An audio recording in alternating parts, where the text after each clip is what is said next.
Hello guys, আমি মৌলিনা। It's মৌলিনা and Pritam চ্যানেলে তোমাদের সবাইকে স্বাগত। আজ আমি হ্যান্ড প্রিন্টেড পাঞ্জাবি বানাবো। তো আমি এর আগেও একটা হ্যান্ড প্রিন্টেড পাঞ্জাবি বানিয়েছি, তো এটাও ইয়েলো কালারের, কারণ সামনেই সরস্বতী পুজো, তার জন্য সবাই একটু ইয়েলো কালারটাই বেশি পছন্দ করে। আমি এখানে প্রথমেই আগে পেন্সিল দিয়ে ড্রয়িং করে নিয়েছি পাঞ্জাবিটার মধ্যে, কারণ ডাইরেক্টলি আমি আর্কেলিক ফেব্রিক কালারটি ইউজ করলে তো যদি কোনো কারণে মিস্টেক হয়ে যায় বা ভুল হয়ে যায় তো জিনিসটা খারাপ হয়ে যেতে পারে, যার জন্য আমি এখানে আগে ড্রয়িং করে নিয়েছি সুন্দর করে। তো ড্রয়িং করে নেওয়ার পর আমি এবারে আর্কেলিক কালারটা তারপরে ইউজ করব। তো ড্রয়িং আমার কমপ্লিট। এই যে ড্রয়িংটা হয়েছে কেমন দেখুন। এখানে আমি সাইডে একটা মান্ডালা আর্ট করেছি, আর ডান সাইডে আমি একটা জাস্ট কলকা ডিজাইন করে দিয়েছি, কারণ ক্লায়েন্ট যেরকম পছন্দ করে সেরকমই বানাতে হয় আমাদের। তো আমি এখানে পাঞ্জাবিটাতে কালার করার লাগে আমি ভিতর দিকে একটা প্লাস্টিক দিয়ে দিচ্ছি, যাতে অপোজিট সাইডে কালারটা না লেগে যায়, কারণ এটা দিতেই হবে। এটার না দিলে পাঞ্জাবিটা নষ্ট হয়ে যেতে পারে। তো আমি এটা দিয়ে ভালো করে গুছিয়ে নিলাম পাঞ্জাবিটাকে পার্ট টু পার্ট করে, যাতে আমার ড্রয়িংটা করতে সুবিধা হয়, কারণ আপনাদের সুবিধা মতো করবেন। এই যে গুছিয়ে নিয়ে এবার আমি এই যে ফেভিকলের আর্কেলিক কালার ইউজ করছি। তো এই কালারটা একবার জামা কাপড়ে দিলে আর কোনো দিনই ওঠে না। তো আমি এখানে দু রকমের তুলে নিয়েছি, একটা 0 আর একটা 00।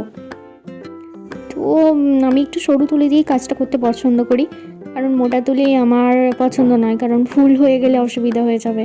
আর এই কালারটা এমনই একবার জামা কাপড়ে দিয়ে দিলে আর সেটা ওঠে না, যার জন্যই একটা সরু তুলি ইউজ করি। বারবার আমাকে নিয়ে করতে হয় ঠিক, কিন্তু সরু তুলিটাই আমার পক্ষে বেস্ট। তো এখানে আমার ক্লায়েন্ট বলেছিল, মানে ক্লায়েন্ট অ্যাকচুয়ালি আমার দাদাই ছিল, তো সে বলেছিল রেড কালারের দিয়ে করতে, কারণ ইয়েলোতে রেডটা একটু বেশি খোলে। আমি ভেবেছিলাম ফার্স্টে গ্রিন দিয়ে করব, তারপরে না, যেহেতু রেড বলেছে রেড দিয়েই করে দিই, কারণ এর আগেও আমি একটা ইয়েলো পাঞ্জাবি করেছি, সেটাতেও আমি রেড দিয়েই করেছি। তো গ্রিনটা আমি কখনো ট্রাই করিনি, তার জন্য আমি করিও নি। আর এর মধ্যে ব্ল্যাক দিয়ে করলেও সুন্দর লাগতো, তো ব্ল্যাকটা পছন্দ করে না, যার জন্যই আমাকে অপশনাল রেড কালারটা ইউজ করতে হয়েছে। তো পুরো কাজটা আমি রেড কালার দিয়েই করেছি।